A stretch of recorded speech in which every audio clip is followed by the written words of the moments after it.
अस्सलामुअलैकुम, कैसे हैं आप सब। उम्मीद करती हूँ कि आप सब खैरियत से होंगे। आज हम बनाएंगे गवार की फलियाँ। गवार की फलियों को टेस्टी किस तरह से बनाया जाए, आज मैं आपको इस वीडियो में मुकम्मल गाइड करूँगी। वीडियो को कंप्लीट वॉच कीजिएगा। आधा किलो फलियों को मैंने अच्छी तरह से वॉश करके छोटे छोटे सा कट कर लिया है। अब एक कढ़ाई में आधा कप ऑयल ऐड करेंगे। ये 8 से 10 कलियाँ लहसुन की हैं, इन्हें मैंने बारीक कट कर लिया था। ऑयल गर्म होने के बाद हम लहसुन ऐड करेंगे। लहसुन को इतनी देर फ्राई करना है कि लहसुन पर अच्छा सा गोल्डन कलर आ जाए।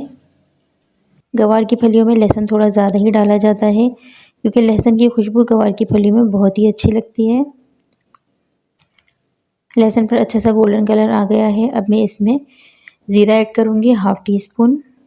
साबुत लाल मिर्चें ऐड करूँगी 4 अदद।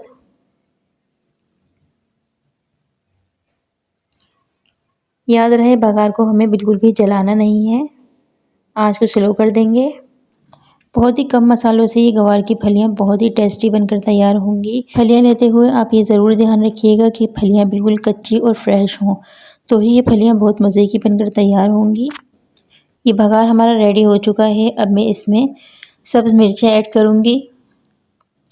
इसकी खुशबू बघार में बहुत ही अच्छी आती है, जिससे फलियों का जायका बहुत ही मज़ेदार हो जाएगा।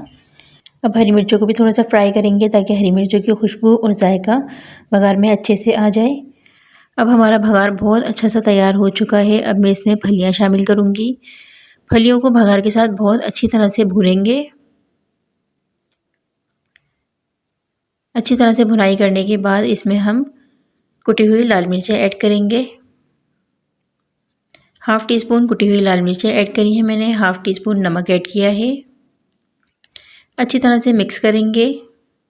फलियां बहुत अच्छी तरह से भुन चुकी हैं। अब इसको गलाने के लिए मैं 1 गिलास पानी ऐड करूंगी।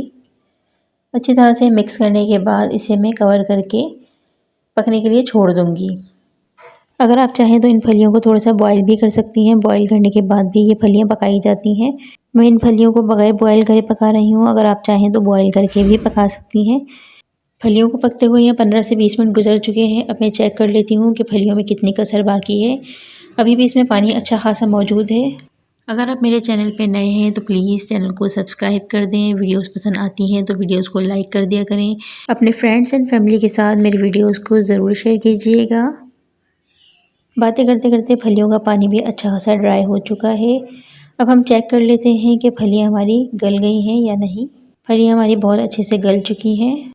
हाई फ्लेम पर मैंने फलियों की बहुत अच्छी तरह से भुनाई कर ली है कि ऑयल भी सेपरेट हो गया था और फलियाँ हमारी बहुत अच्छी तरह से भुन गई थी। इन मज़ेदार फलियों को आप पराठों के साथ या देसी घी लगी रोटी के साथ खाएं तो आपको भी मज़ा आ जाएगा। इस रेसिपी को ज़रूर ट्राई कीजिएगा। ये बहुत कम मसालों से बहुत ज़बरदस्त सी फलियां बनकर तैयार होती हैं। ये फलियां खाकर मुझे दुआओं में याद रखिएगा। अल्लाह हाफिज़।